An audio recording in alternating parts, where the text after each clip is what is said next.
Welcome to DNS news. గత వారం రోజులుగా చేరియాలలో వైన్ షాప్ల మీద పెద్ద ఒక ఇష్యూ జరుగుతున్నట్టు ప్రతి పేపర్లు, వీడియోలలో, వాట్సాప్ గ్రూపులలో తెగ పోస్టులు వస్తున్నాయి. అది ఏందని తెలుసుకున్నట్టయితే ఊర్లలో అమ్మే బెల్ట్ షాపులకు విక్రయించే మందు సీసాలు, కోట్ర సీసాలు, వాటి మీద ఈ వైన్స్ యజమానులు వాళ్ళ వైన్ షాప్ లో పనిచేసే పిల్లల్ని పంపించి గ్రామానికి ఎన్ని బెల్ట్ షాపులు అయితే ఉన్నాయో అన్ని బెల్ట్ షాపులకు వాళ్ళ పిల్లల్ని పంపించి మా వైన్స్ నుంచి మద్యం తీసుకోండి, మేము మీకు స్టిక్కర్ వేసి ఇస్తాము అని ఆబ్కారీ డ్యూటీ వీళ్ళే చేస్తున్నారు.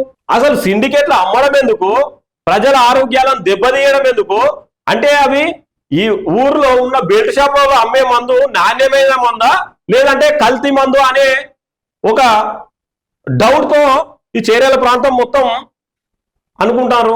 వైన్ షాపులో పనిచేసే వ్యక్తులు సిండికేట్ గా మేము అమ్ముతున్నాము, స్టిక్కర్ వేసి అమ్ముతామని చెప్పే అధికారం వాళ్ళకి ఎవరిచ్చారు? దీని మీద ఆబ్కారీ సిఐ గారు, ఆబ్కారీ ఎస్ఐ ఏం చేస్తారు? వీళ్ళు మొద్దు నిద్రపోతారా? చూద్దాం ఒకసారి చర్యలు ఏం జరుగుతుందో. లిక్కర్ సీసాలపై స్టిక్కర్ల దందా. బెల్ట్ షాపులకు అమ్మేందుకు వైన్ షాపుల స్పెషల్ స్టిక్కర్లు. చేరియాలలో సిండికేట్ మాయాజాలం పట్టించుకొని ఎక్సైజ్ అధికారులు. పండుకోర్రి ఎక్సైజ్ అధికారులు మంచిగా దుప్పటేసుకొని మంచిగా పండుకోర్రి. మీ డ్యూటీ వాళ్ళు చేస్తారు, లేకపోతే మీరే వైన్ షాపులో ఊకొని అమ్ముర్రి. ఏరియాలోని వైన్ షాపుల నిర్వాహకులు కొత్త దందాను శురు చేశారు. మద్యం సీసాలపై స్పెషల్ స్టిక్కర్లు వేసి ఎక్కువ రేట్లకు బెల్ట్ షాపులను అమ్ముకోవడం మొదలు పెట్టారు. ఉంటే బెల్ట్ షాపుల వారు బహిరంగంగా మద్యం అమ్మినా సంబంధిత అధికారులు పట్టించుకోరని అర్థం. బెల్ట్ షాపులకు అమ్మేందుకు వైన్ షాపుల స్పెషల్ స్టిక్కర్లు. చేరియాలలో సిండికేట్ మాయాజాలం పట్టించుకొని ఎక్సైజ్ అధికారులు. చేరియాలో వైన్ షాపులలో నిర్వాహకులు కొత్త దందాను శురు చేశారు. మద్యం సీసాలపై స్పెషల్ స్టిక్కర్లు వేసి ఎక్కువ రేట్లకు బెల్ట్ షాపులకు అమ్ముకోవడం మొదలు పెట్టారు. అంటే వీళ్ళు ఏం చేస్తున్నారు అంటే ఊర్లలో అమ్మే బెల్ట్ షాపులలో వీళ్ళు పంపించే లిక్కర్ క్వార్టర్ సీసాలు కానీ ఇంకో వాటిని ఏమంటారు హాఫ్ సీసాలు కానీ వాటి మీద స్టిక్కర్లు వేసి వీళ్ళు బెల్ట్ షాపుల వారికి ఒక్కొక్క క్వార్టర్ మీద 15 రూపాయలు ఎక్కువ తీసుకుంటారు. అదే వైన్ షాపులో అమ్మినట్టయితే 15 రూపాయలు తక్కువ వస్తుంది. కాబట్టి ఇది ఒక కొత్త దందాను శురు చేసిర్రు. అక్కడ వాళ్ళు ఏం చేస్తారు, బెల్ట్ షాప్ వాళ్ళు ఇక్కడ 15 రూపాయలు వీళ్ళు వస్తే వాళ్ళకు 30-40 వాళ్ళకి ఎక్కువ ఇచ్చి మళ్ళీ వాళ్ళు అమ్ముకుంటారు. ఎంత దౌర్భాగ్యం ఏర్పడదండి ప్రతి దాంట్లో. ఈ స్టిక్కర్లు ఉంటే బెల్ట్ షాపుల వారు బహిరంగంగా మద్యం అమ్మినా సంబంధిత అధికారులు పట్టించుకోరని అర్థం. లేదంటే కేసులు పెట్టి నిర్వాహకులను ఇబ్బందులకు గురి చేస్తారని ఆరోపణలు ఉన్నాయి.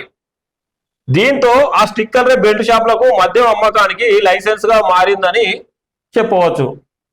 చూసిర్రా, ఇగో ఇక్కడ కనిపిస్తుంది చూడండి, ఇగో స్టిక్కర్స్, ఇగో ఇది స్టిక్కర్స్, ఇగో చేరియాల్ CHRL ఈ స్టిక్కర్ ఉన్నాయి కదా.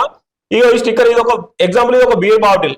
ఈ బీర్ బాటిల్ దీని మీద స్టిక్కర్ ఉంటే వైన్ షాప్ వాళ్ళు బెల్ట్ షాపులు అమ్ముకునే వాళ్ళకు దీని మీద ఒక 15 రూపాయలు ఎక్స్ట్రా తీసుకొని వాళ్ళకి అమ్మితే వాళ్ళు ఏం చేస్తారు, వాళ్ళు 20-30 మళ్ళా కొనుక్కునే వారి దగ్గర వాళ్ళు వసూలు చేస్తారు. ఇవి 15 ఒక 30 అంటే ఒక 45 నుంచి 50 రూపాయలు దీని మీద ఎక్స్ట్రా ఛార్జెస్ తీసుకుంటారు. ఇగో చూడండి, ఇగో ఇది ఒక స్టిక్కర్, ఇది ఒక ఫుల్ బాటిల్. చేరియాల మండలం దాదాపు 20 గ్రామాలు ఉన్నాయి. అందులో రెవెన్యూ గ్రామాలుగా 15 వరకు ఉన్నాయి. మిగతావి చిన్న చిన్న గ్రామాలు, పెద్ద గ్రామాల్లో 10 నుంచి 15 బెల్ట్ షాపులు. అంటే ఒక్క ఊర్లో పెద్ద గ్రామంలో 10 నుంచి 15 బెల్ట్ షాపులు ఉంటే ఒక 10 గ్రామాలకు వేసుకున్నట్టయితే 100 నుంచి 150 బెల్ట్ షాపులు. ఎంత మోసం చేస్తారు, ఎంత దండుకుంటారు డబ్బును, ప్రజల సొమ్మును. ఏదో బాయికాడిగా వ్యవసాయం చేసుకునే రైతు రోజు ఒక 9 ఒక కోట్రో వేసే తాగే వ్యక్తులు దాదాపు ఒక 50 రూపాయలు మీకే అదనంగా చెల్లిస్తారు. ఇప్పుడు ఇదే విషయం గురించి ఎక్సైజ్ సిఐ గారితో మాట్లాడదాం.